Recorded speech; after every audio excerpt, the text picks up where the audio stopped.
craque.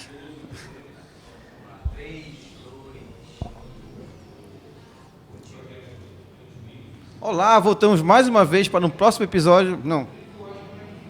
Estamos doidos.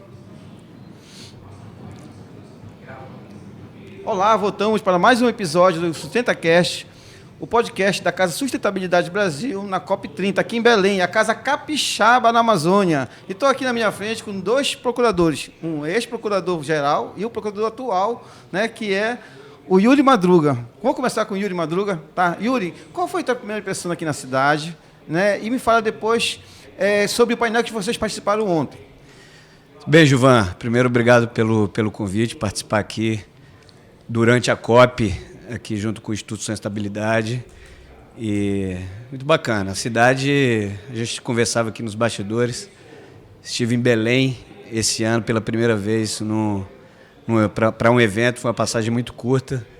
Agora, muito embora o tempo seja corrido também, a gente está tendo a oportunidade de conhecer melhor a cidade está muito agradável, aproveitando muito bem a culinária aqui paraense, né, que é um caso de sucesso. E obviamente, participando também da COP30 e discutindo aqui os debates ambientais que giram aqui dentro de Belém e de todo mundo. Jason, e você? Qual foi a tua primeira impressão? Como é que está sendo essa recepção de Belém? Tudo bem, Gilvan? Obrigado pelo convite. Agradecer aqui ao Instituto Sustentabilidade Brasil, cumprimentar meu colega Yuri. Como o Yuri falou, a cidade está fazendo uma recepção calorosa ao mundo inteiro. Está muito bacana aqui. A culinária realmente é um caso de sucesso. A gente está adorando participar dessa COP. Os debates estão sendo muito produtivos. Acho que há uma troca de experiência fantástica. Enfim, a gente pode passar um pouco do que a gente faz, aprender um pouco com os outros e, enfim, está muito gostoso participar disso. E o mundo está aqui, né? A gente conversava que a vinda... É muito legal, né? Né? O voo para cá, para Belém, foi interessantíssimo, porque você percebia ali gente de todo mundo, de diferentes raças, etnias, e o mundo realmente veio discutir o meio ambiente aqui na capital do Pará, né? Isso é muito, muito interessante. Muito bacana. Nós precisamos cuidar da nossa casa, né? É verdade. E por falar em casa, a casa de vocês aqui está muito bacana, não tá? Tá bonita, né? Tá muito bonita. A casa Capixaba aqui. E está super perto bonito. da COP. E o Elias é um cara que tem muita sorte, digamos assim, também, né? Os eventos aqui estão sendo muito bons também. E a casa é muito acolhedora. Muito legal. Acolhedora.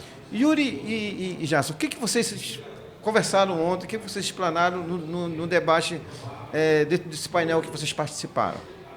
Nós participamos de um painel que discutia gestão de crises climáticas e governança e as ações integradas para prevenção e resposta, né? E a gente falou um pouco da participação da advocacia pública nisso, né? Certo. Então imagina em momentos de crises climáticas, as respostas que envolvem segurança jurídica são feitas por meio da Procuradoria-Geral do Estado, no caso do Estado do Espírito Santo, certo. Elas também precisam ser imediatas. Então, acabam exercendo um papel fundamental em toda a preparação de documentos, de contratos, de minutas de normas legislativas, para que possa dar segurança ao gestor em avançar nas respostas imediatas que também precisa dar à população em situação de eventos extremos, né? Então, a gente acaba tendo ali um papel também integrado de coordenação junto com gestores que atuam ali na ponta para a contenção desses desastres. Se não tivermos ali todo o amparo jurídico para respostas imediatas, acaba tornando a atuação dos gestores também sem a devida adequação jurídica. Então, nosso papel é o papel de atividade meio, digamos assim, para dar conforto e segurança, como eu disse, aos gestores em situações de evento extremo, né? Então, o painel foi um pouco para falar sobre isso, e outros atores participaram falando da governança também dos municípios e do Estado nessas catástrofes, principalmente. É preciso já uma parceria também com os municípios, porque envolve sempre um prefeito. Com certeza. O Estado está ali, né, fazendo o papel dele, mas o desastre acontece numa cidade, né? E aí vocês vão ter que ter esse diálogo, né? E às vezes a política dificulta, a emergência dificulta, a celeridade que, dependendo do desastre que aconteça, vai fazer uma pressão em cima de vocês. Como é que é esse dia a dia? Você que já foi procurador-geral também, como é que você vê isso e quais são as dicas, digamos, como é que vocês conseguem trabalhar nessa pressão? A gente consegue amenizar esse tipo de problema quando a gente tem as coisas mais institucionalizadas. Tá. Então, por isso é importante o papel sempre da Defesa Civil, do Corpo de Bombeiros. Essa articulação já está toda pronta e de sobreaviso para uma eventual incidente. Catástrofe. Eu acho que essa preparação é muito importante para que no momento em que aconteça, a nossa resposta seja célere. Se a gente responder de forma célere, a pressão certamente diminui. E eu acho que o caminho é esse. Eu queria comentar aqui, Gilvan, uma questão interessante, enquanto o Yuri estava falando. Sim. A gente faz assessoria jurídica do Estado do Espírito Santo, mas a PGE do Espírito Santo também é responsável pela assessoria jurídica do Consórcio Brasil Verde, que é liderado pelo governador Renato Casagrande. Interessante. O governador tem uma formação acadêmica nessa área, ele é engenheiro florestal, formado pela Universidade Federal de Viçosa, então ele é um grande conhecedor dessa matéria. E assim que foi constituído o Consórcio Brasil Verde, ele foi aclamado o líder, né, o presidente desse consórcio. Desse consórcio participam os governadores de todos os estados. E a PGE do estado que tem o governador líder é a que faz a assessoria jurídica. Então lá a gente faz um trabalho também, por exemplo, de fazer as minutas dos acordos de cooperação internacional com outros estados. É um trabalho bem interessante. Bem legal. É interessante que o Jasson traz, porque a gente falou aqui de um ponto minúsculo da participação da PGE, que é a participação em eventos extremos, mas qualquer política que envolve discussão sobre meio ambiente, a gente também tem a participação de fazendo assessoramento jurídico, sejam em editais de contratação, editais de fomentos, ou na própria discussão daquela política em si. Hoje também temos contratação de inovação em medida extrema, quando envolve as questões ambientais. E contratação de inovação é sempre uma questão mais sensível, então acaba que a assessoria jurídica exerce um papel relevantíssimo também nessa frente. A mudança e a evolução, digamos, da tecnologia, muitos estados criam, né, leis novas para poder contratar, facilitar a contratação, porque, digamos que a legislação ela está meio um pouco ultrapassada nesse sentido, né? Como é que vocês lidam lá no Espírito Santo, dentro do trabalho de vocês, com essa tecnologia que você acabou de falar, essa inovação, que todo dia vai inovação nova, o nome já está dizendo, e às vezes não está no capu ali, não tem como é que encaixa isso? Foi interessante que nós conversávamos ontem sobre esse assunto, porque contratação de inovação, até pouco tempo atrás, era uma bola dividida que muitos gestores não queriam avançar, porque quando você contrata inovação, você inevitavelmente, durante o processo de contratação de inovação, existe uma parcela de erro. A gente está falando de novidade, algo que ainda não foi experimentado. Sim. E quando a gente fala de contratação... Aí legitima isso, parece que ela fica assim meio cabreiro, né? Por parte da administração pública, com regras mais rígidas, tem que também haver um entendimento por parte dos órgãos de controle que algum erro durante o processo vai acontecer. Por isso que deve haver um grau maior de tolerância ao erro, né? Isso passa também por mudança de cultura dos órgãos de controle e a percepção de que isso é necessário para que avance nas contratações de inovação. Então, nós passamos um processo recente de discussão muito aprofundada desse assunto lá no Estado. Hoje nós temos o Marco Nacional de Contratação de Startups, por exemplo, e não só de startups, mas de entidades que entregam soluções inovadoras. Mas antes disso mesmo, nós tivemos o nosso marco estadual, depois conformado com o atual marco nacional, também para conferir... Você já fazia esse trabalho, digamos... Isso, fizemos, né? já fazíamos. Isso foi consolidado com o marco nacional, para também levar a segurança ao gestor nessa frente também. A nossa legislação é anterior a legislação nacional sobre o tema. Porque, como o Yuri falou, contratar inovação não tem uma garantia de resultado, envolve risco. E o gestor é cobrado, né? Por isso que precisa realmente de uma mudança de cultura, principalmente Tribunal de Contas, Ministério Público, né? Mas, enfim, a gente teve coragem de avançar nesse assunto, depois veio o Marco Nacional e nós adequamos a legislação estadual ao Marco Nacional, mas a legislação estadual era muito boa já, a gente fez Sim, adequações, mas ela funciona muito bem, foi muito bem pensada. Exato, nós desenhamos a partir de discussões que já ocorriam no Congresso Nacional, ainda em processo legislativo, durante a fase da proposta legislativa. Então a gente já tomou como baliza o que vinha sendo discutido no Congresso Nacional. Você estava acompanhando, né? Para e passo ali, né? Exatamente. Coisas, né? Então a nossa legislação então acabou acomodando também o que virou a ser o Marco Nacional. Temos um decreto regulamentador também que pôde acomodar o que não estava devidamente acomodado, pelo menos esclarecido, melhor dizendo, com a advinda do Marco Nacional. Então hoje a gente tem um arcabouço legislativo bem inovador, aproveitando o trocadilho. Sim, sobre o assunto. A gente é notório que a legislação parece que ela é pesada, né, da União, né, para a gente evoluir nessas PECs. Fica, meu Deus, essa PEC nunca acaba, porque o que eu acompanho assim, nasce uma PEC numa data X, e ela leva tanto tempo para que aquilo consiga terminar e virar uma lei de fato, e ela causa uma esperança, digamos, para quem necessita daquela PEC, e aí você fica, meu Deus, será que isso vai acontecer? Quando que a gente vai ter essa possibilidade de contratar? Eu tenho uma empresa de tecnologia, então eu sofro disso. Estou falando em causa própria. Né? Porque a gente quer implementar coisas, né, em gestão pública, mas é muito difícil, é muito complicado, sabe? Porque tem essas barreiras. E às vezes, mesmo quando você consegue contratar, ainda contratado, sabe, para fazer as entregas, mas você parece que ainda tem a cultura antiga, mas por que está acontecendo isso? Sabe?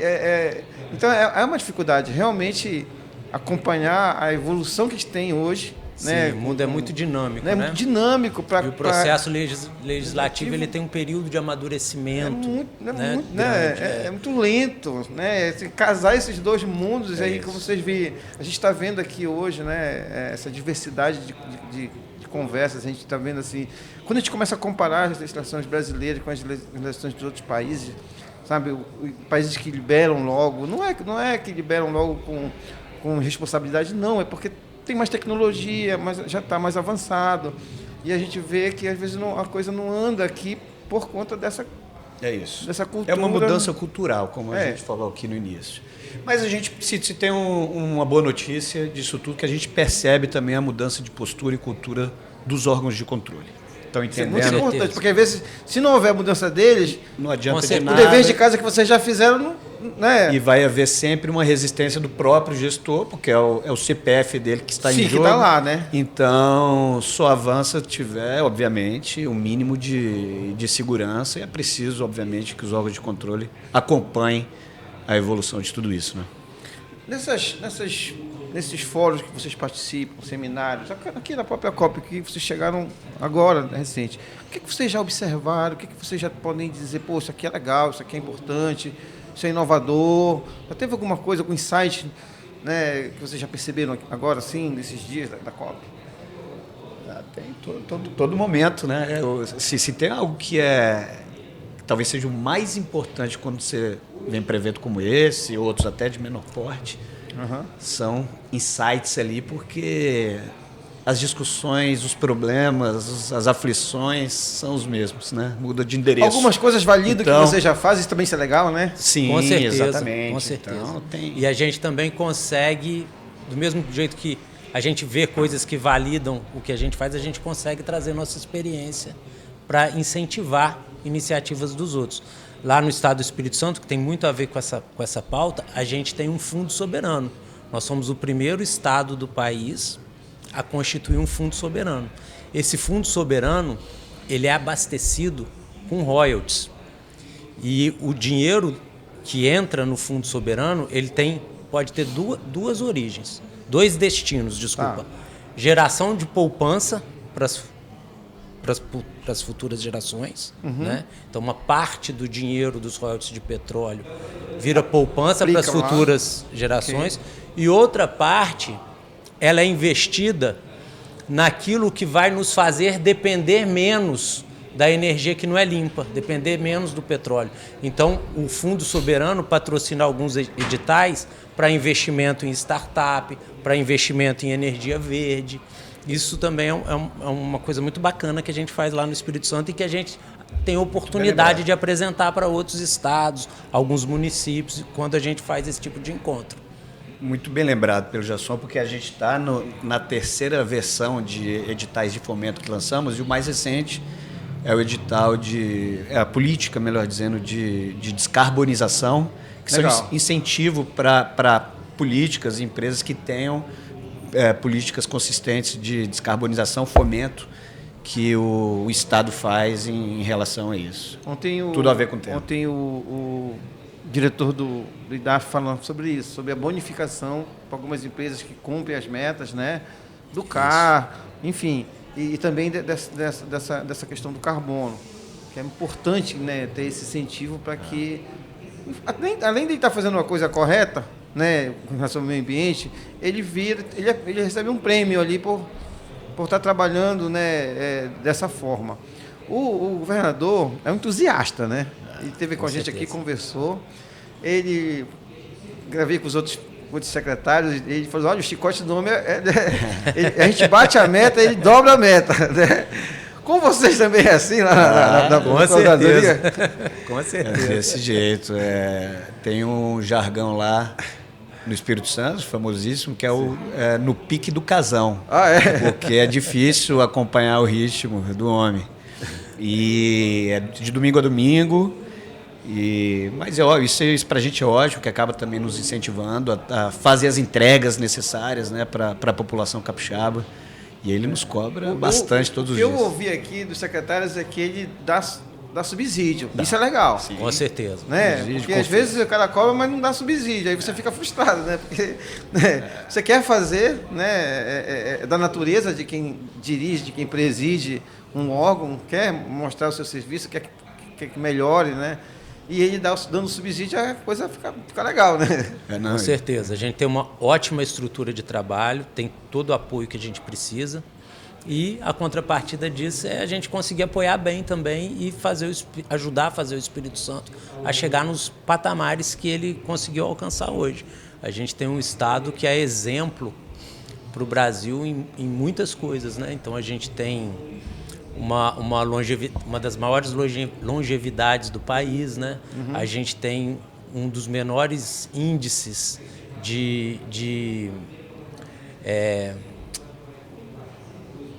esqueci agora. De mortalidade infantil. A gente tem um dos maiores índices. A gente tem o menor índice de mortalidade infantil do Brasil. A gente tem um dos melhores índices de segurança alimentar do Brasil. A população é uma população longeva, uma das maiores do Brasil também. A segurança pública tem melhorado muito. A gente tem, esse ano, vai acabar o ano com menos de 900 homicídios no estado todo. Menos de 800, talvez a gente ainda alcance. Coisa que no início dos anos 2000, nós tínhamos mais de 2.000 homicídios por ano. Caramba. No estado do Espírito Santo. A gente reduziu a menos de 1.000. Agora está com essa expectativa de ter entre 800 e 900. Isso também é por conta de política. É muito trabalho, muita política pública e esse pique aí do governador que começa cedo. Eu acho que eu entrevistei uns 4, 5 secretários e todos eles, sabe, falaram a mesma coisa, né? Tem uma solidez fiscal hoje, né? Que desde acho que 2012 nós temos a nota máxima na questão também falaram de gestão fiscal. Então isso acaba também gerando desenvolvimento de toda parte. O percentual de investimento do Estado do Espírito Santo também é o maior do Brasil. A gente não faz só custeio, a gente investe. Sim.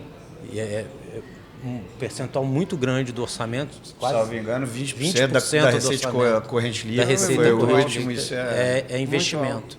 Tem estado que não consegue investir 2%.